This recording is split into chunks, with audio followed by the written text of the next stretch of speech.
సాంస్కృతిక శాఖ ఉదయ సాహితీ తెలంగాణ సంయుక్త ఆధ్వర్యంలో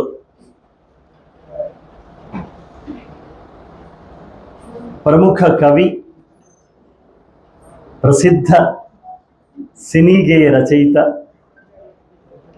మౌనశ్రీ మల్లిక్ చలనకాంక్ష కవితా సంపుటి ఆవిష్కరణ అంకితోత్సవ సభలో ముఖ్య అతిథిగా విచ్చేసిన పుస్తకావిష్కర్త, లోక కవి, తెలంగాణ రాష్ట్ర గీతకర్త అందశ్రీ గారికి, ప్రస్తుతం సభలో లేకున్నా రాబోతున్న మామిడి హరికృష్ణ గారికి, ఉదయ సాహితీ సంస్థ అధినేత, ఈనాటి ఈ సభకి గౌరవ అతిథి శ్రీ దాస్యం సేనాధిపతి గారు, ప్రముఖ సాహితీవేత్త, రాష్ట్ర గౌరవాధ్యక్షులు ఉదయ సాహితీ తెలంగాణ. సేనాధిపతి గారు స్వయంగా కవి, అనేక మంది కవుల యొక్క కావ్యాలపైన, పుస్తకాలపైన అద్భుతమైన విమర్శలు చేసినటువంటి సద్విమర్శకుడు. విమర్శ అనగానే రెండు ఉంటాయి, ఒకటి రసాన్వేషణ, ఒకటి రంధ్రాన్వేషణ.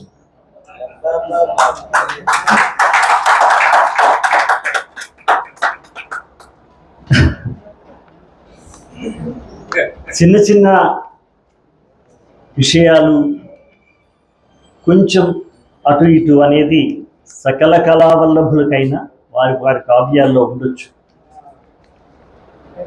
కానీ మొదలే నీడల మీద వెలుగు చూపకుండా వెలుగును వెలిగించే ప్రయత్నం చేసే వాళ్ళే నిజమైన విమర్శకులు. అంటే తప్పులు చెప్పకూడదా? మా అమ్మ చెప్పిన మాట ఒకటి బాగా గుర్తుంది నాకు, మంచి మందిలో చెప్పు బిడ్డ, చెడు చెవిలో చెప్పుకోడు కాని. నా జీవితంలో ఈ కవిగా, రచయితగా, గేయకర్తగా సాగుతున్న ప్రయాణంలో మేము చేసిన అనేక కార్యక్రమంలో, టీవీలలో చేసిన కార్యక్రమాలు చాలా ఉండేవి. అది రేలా కావచ్చు, గీతాంజలి కావచ్చు, లేదా ఇంకా అనేకమైన పిల్లలు వచ్చి పాడుతూ ఉండేవాళ్ళు. మాతో పాటు సంగీత దర్శకులు, మిగతా పెద్దలు ఉండేవాళ్ళు.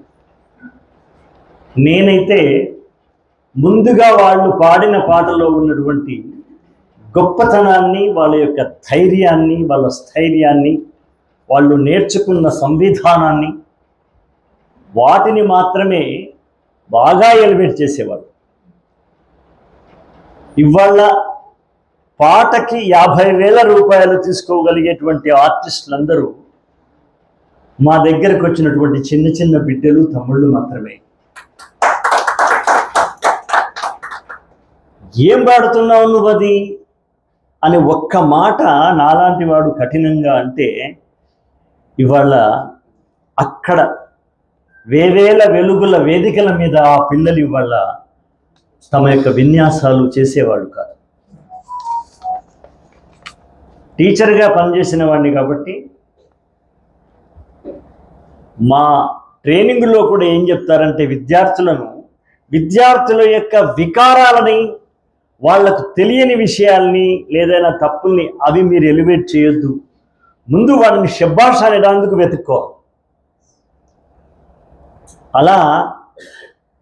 అలాంటి సమీక్షలకు నోచుకున్న మౌనశ్రీతో పాటు నేను కూడా సేనాధిపతి గారి యొక్క నా శూద్రగంగ కావ్యానికి ఒక అద్భుతమైన సమీక్ష నేను అందుకున్నాను.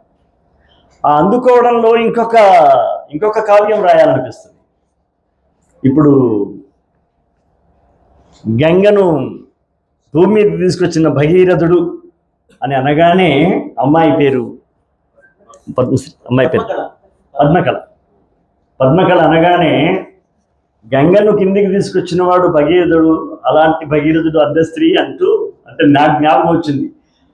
ఆ గంగను తీసుకొచ్చిండో లేదో కానీ నా శూద్ర గంగను మాత్రం వెలుగులోకి తీసుకొచ్చినటువంటి అంటే ప్రచురణ చేసినటువంటి అందశ్రీ తమ్ముడు అన్నమాట. గంగ సినిమాను వెండి తెర మీదకి తీసుకొచ్చినాడు, శూద్ర గంగని పుస్తక తెర మీదకి తీసుకొచ్చినాడు. ఆత్మీయ అతిథి శ్రీ బైస దేవదాస్ గారు, నేటి నిజం పత్రిక.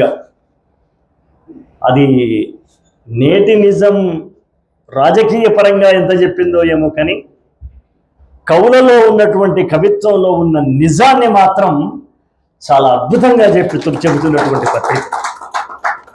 సాహిత్య పత్రికను ఇన్నేళ్లుగా నడిపిస్తున్నటువంటి వాళ్ళు చాలా తక్కువ మంది చూస్తాం.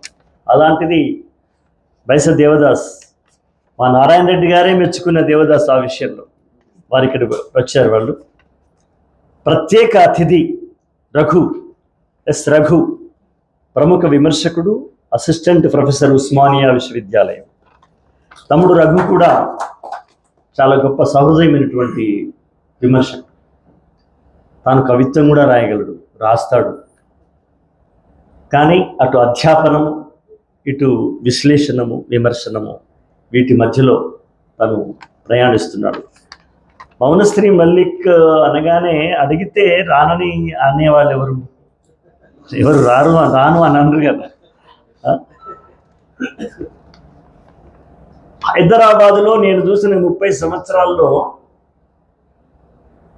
చాలా తక్కువ మంది మాత్రమే పుస్తకావిష్కరణలకు ఇంతమంది వస్తారు. లేకపోతే ఇక్కడ మేము 7 ఉన్నాం కదా, అక్కడ 6 ఉంటారు. ఆ సభలను రక్షించే వాళ్ళు ఎవరంటే మీడియా వాళ్ళు. ఎందుకంటే అటు దిక్కు చూపిస్తారు కెమెరా, ఎప్పుడు ఇటు దిక్కే చూపిస్తారు. అది యూట్యూబ్లో వచ్చినప్పుడు ఎదురుగా ఎన్ని వందల మంది ఉన్నామో అని మనం భ్రమకు లోనవుతాం. కానీ ఆ భ్రమను కూడా బ్రేక్ చేసేటువంటి వ్యక్తులు కొంతమంది ఉన్నారు. దాంట్లో మౌనశ్రీ. రెండయ్య మీడియా మీరు ఎప్పుడు అదే పెట్టుకోండి అన్నంత ధైర్యంగా చేస్తాడు సభలు. ఇక ప్రత్యేకమైన వ్యక్తి వల్ల కృతి స్వీకర్త దేవానంద్ నాగెల్ గారు, ప్రముఖ కవి, ముంబై. దేవానంద్ తాను కవి, బొంబాయిలో ఉంటాడు. కానీ ఆత్మీయమైనటువంటి తన మిత్రుని యొక్క పుస్తకాన్ని తీసుకురావడానికి తానే ముందంజ వేసి, ఇక్కడ కూడా మళ్ళీ నాకు అందస్త్రీ క్యాంప్ వస్తాడు. నేను శూద్రగంగ రాసినప్పుడు ఊరికే ప్రేమిత్రులతోని అది కావ్యగానం చేసినప్పుడు నేను అడగకుండానే ఈ పుస్తకం మా వాక్కులమ్మ వేస్తుంది, మీరు ఇంకెవ్వరికి ఇవ్వద్దు అని చెప్పినటువంటి సహృదయం కలిగిన అందశ్రీ లాగానే దేవానంద్ కూడా మౌనశ్రీ ఈ పుస్తకాన్ని నేను అచ్చువేస్తున్నాను. ఎలా అచ్చువేస్తారంటే కేవలం కాగితాల ఖర్చు కాదు, పుస్తకావిష్కరణలో వెలిగించబోయే దీపము, దాని తైలం కూడా నాదే అన్నాడు ఆయన. నువ్వేమొద్దు, అతిథిగా అలా డ్రెస్ వేసుకొని స్వప్న సహేతుడు, స్వప్నే కదా, స్వప్న సహేతంగా నువ్వు రావడమే నీ పని. డ్రెస్ మాత్రమే నువ్వు వేసుకో, అది కూడా స్వప్న చెప్పినట్టు వేసుకో.